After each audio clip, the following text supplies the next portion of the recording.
បាទសួស្តីបងប្អូនថ្ងៃនេះខ្ញុំមានឈុតកុំព្យូទ័រមួយឈុតបាទគឺស្រស់ស្អាតមែនតើបាទឈុតសមួយឈុតហ្មងបាទអែមមែនតើបាទឈុតនេះដាក់មួយខេសនេះស្អាតហើយជាមួយនឹងនេះបាទ Liquid Cooler Loving Cool សេរីដាក់រូបដូររូបអីបានបាទស្អាតឥឡូវមើលមកជុំសិនហើយកន្លែងនេះមានភ្លើង ARGB អូស្អាតពណ៌សបាទ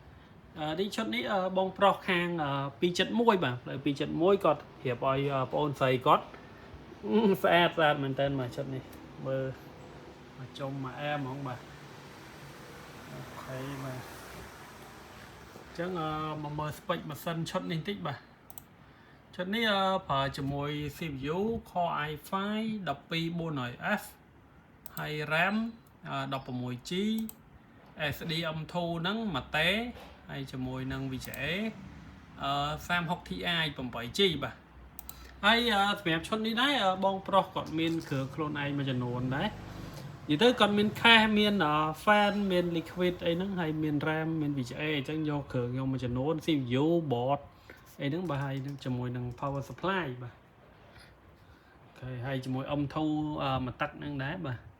ស្អាតមែនតើនេះជាមួយខេសនេះគឺដូរតាមនេះហ្មងដូរភ្លើងតាមកម្មវិធី Gigabyte បាទអញ្ចឹងនេះភ្លើង Internal Rainbow អញ្ចឹងយើងដាក់ static ក៏បាន static ពណ៌សពណ៌ទឹកក្រូចពណ៌ស្វាយបាទស្អាតនេះពណ៌ខៀវបាទអញ្ចឹងយើងដូរស្រួលដូរភ្លើងអញ្ចឹងហ្មងបាទជាមួយនឹងខេសនេះអញ្ចឹងដាក់ Rainbow ទៅស្អាតហើយជាមួយនឹងនេះកម្មវិធីរបស់ Loving Cool សម្រាប់យើងដូរ iMac ដូរ iMac លើអេក្រង់នេះអូខេបាទនេះរូបឡានរូបអីហ្នឹងយើងដូរបានទាំងអស់បាទអត់អីទេអានេះចង់ដាក់រូបខ្លួនឯងក៏បានដែរគឺយើងអាប់ឡូតទៅនេះបាទអូខេស្អាតមែនតើបាទចុចនេះអញ្ចឹងបងប្អូនមានតម្រូវការសម្រាប់ការរៀបម៉ាស៊ីនសម្រាប់ការងារគ្រប់ប្រភេទដូចជា graphic design video editing MMO បាទ architecture អីអាចតាក់ទងមកបានហើយបងប្អូនអាចចេះកម្មងគ្រឿងខ្លួនឯងកម្មងមកមានគ្រឿងខ្លះយកគ្រឿងខ្ញុំខ្លះក៏បានដែរគឺខ្ញុំរៀបជូនបានទាំងអស់បាទអញ្ចឹងដូចឈុតនេះបងប្រុសគាត់មានគ្រឿងខ្លួនឯងខ្លះអញ្ចឹងបាទអូខេហើយឈុតនេះបាទកន្លែងកញ្ចក់នេះគឺថាកោងដែរបាទកញ្ចក់នេះគឺខេសនេះអូ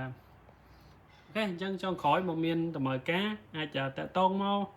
Nimol Computer លេខ Telegram 093 90 90 55បាទអូខេអរគុណ